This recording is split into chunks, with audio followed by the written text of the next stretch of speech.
ಒಮ್ಮೆ ಹಸಿರು ಕಾಡಿನಲ್ಲಿ ಹಲವು ಬಗೆಯ ಪಕ್ಷಿಗಳು ವಾಸಿಸುತ್ತಿದ್ದವು. ಅವುಗಳಲ್ಲಿ ಗೂಬೆ, ಕಾಗೆ, ಪಾರಿವಾಳ, ಗಿಳಿ, ಮಯೂರ ಹಾಗೂ ಚಿಟ್ಟೆಪಕ್ಷಿಗಳು ಸೇರಿಕೊಂಡಿದ್ದವು. ಪ್ರತಿದಿನ ಬೆಳಿಗ್ಗೆ ಅವುಗಳು ಒಂದೇ ಮರದ ಮೇಲೆ ಸೇರಿಕೊಂಡು ಹಾಡು ಹಾಡಿ ಸಂತೋಷ ಹಂಚಿಕೊಳ್ಳುತ್ತಿದ್ದವು. ಗೂಬೆ ರಾತ್ರಿ ಜಾಗರಣೆಯ ಕತೆ ಹೇಳುತ್ತಿತ್ತು. ಪಾರಿವಾಳ ಶಾಂತಿಯ ಸಂದೇಶ ಹಂಚುತ್ತಿತ್ತು. ಮಯೂರ ತನ್ನ ರಮಣೀಯ ನೃತ್ಯದಿಂದ ಎಲ್ಲರ ಮನವನ್ನು ಮೋಹಗೊಳಿಸುತ್ತಿತ್ತು. ಒಂದು ದಿನ ಕಾಡಿಗೆ ಬಿರುಗಾಳಿ ಬಂತು. ಮಳೆಗೆ ಗೂಡನ್ನು ಕಳೆದುಕೊಂಡ ಕೆಲವು ಪಕ್ಷಿಗಳು ದುಃಖದಲ್ಲಿದ್ದವು. ಆಗ ಎಲ್ಲ ಪಕ್ಷಿಗಳು ಸೇರಿಕೊಂಡು ಸಹಕಾರದ ಮನೋಭಾವದಿಂದ ಹೊಸ ಗೂಡುಗಳನ್ನು ಕಟ್ಟಲು ತೊಡಗಿದವು. ಕಾಗೆ ಬಲವಾದ ಕೊಂಬೆಗಳನ್ನು ತಂದುಕೊಟ್ಟಿತು. ಗಿಳಿ ಹಸಿರು ಎಲೆಗಳನ್ನು ಕತ್ತರಿಸಿತು. ಮಯೂರ ತನ್ನ ರೆಕ್ಕೆಗಳಿಂದ ಗೂಡನ್ನು ಅಲಂಕರಿಸಿತು. ಪಾರಿವಾಳ ಎಲ್ಲರನ್ನೂ ಒಗ್ಗೂಡಿಸಿ ಕೆಲಸ ಹಂಚಿತು. ಸಹಕಾರದಿಂದ ಕೆಲವೇ ಗಂಟೆಗಳಲ್ಲಿ ಪಕ್ಷಿಗಳು ಸುಂದರವಾದ ಗೂಡನ್ನು ನಿರ್ಮಿಸಿದವು.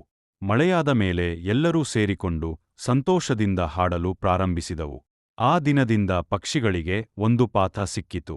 ಒಬ್ಬನು ಒಬ್ಬರಿಗಾಗಿ, ಎಲ್ಲರೂ ಎಲ್ಲರಿಗಾಗಿ ಬದುಕಿದರೆ ಯಾವ ಕಷ್ಟವೂ ದೊಡ್ಡದು ಅಲ್ಲ.